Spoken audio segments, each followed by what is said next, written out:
மத்திய கிழக்கில் போர் பதற்றம் உச்சத்தை எட்டியுள்ள நிலையில் இந்திய ராணுவம் எடுத்துள்ள அதிரடி நடவடிக்கைதான் முக்கியத்துவம் வாய்ந்ததாக பார்க்கப்படுகிறது. இந்தியா திடீரென போர் ஒத்திகையில் ஈடுபட என்ன காரணம்? விரிவாக பார்க்கலாம்.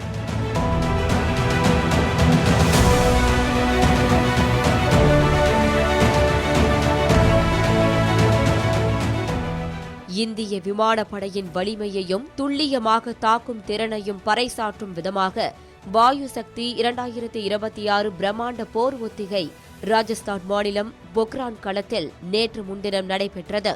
கடந்த ஆண்டு பாகிஸ்தானுக்கு எதிராக ஆபரேஷன் சிந்தூர் என்ற பெயரில் ராணுவ நடவடிக்கையை இந்தியா எடுத்திருந்தது.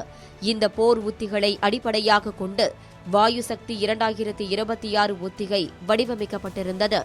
இரவு நேரம், பகல் வெளிச்சம், அந்தி பொழுது மற்றும் அடர்ந்த இருள் என அனைத்து சூழல்களிலும் இலக்குகளை துல்லியமாக கண்டறிந்து தாக்கும் திறனை இந்திய விமானப்படை நிரூபித்தது. குறிப்பாக தேஜஸ், ரஃபேல், சுகோய் 30 MKI மற்றும் பிரசாந்த் ஹெலிகாப்டர்கள் உள்ளிட்ட உள்நாடு மற்றும் வெளிநாடு தயாரிப்பு போர் விமானங்கள் இந்த ஒத்திகையில் பங்கேற்று ஏவுகணைகளை வீசி இலக்குகளை தகர்த்தன. இந்த ஒத்திகை நிகழ்வுக்கு முன் பேசிய தென்மேற்கு விமானப்படை தளபதி ஏர் மார்ஷல் தேஜிந்தர் சிங், இந்திய விமானப்படையின் துல்லிய தாக்குதல் முறைகளை இன்று நீங்கள் நேரடி காட்சிகளாக காண்பீர்கள் என்றும், ஆபரேஷன் சிந்தூர் நிகழ்வின் போது உலகம் கண்ட அதே துல்லியத்தையும் வேகத்தையும் இன்று எமது வீரர்கள் வெளிப்படுத்துவார்கள் என பெருமிதம் தெரிவித்தார்.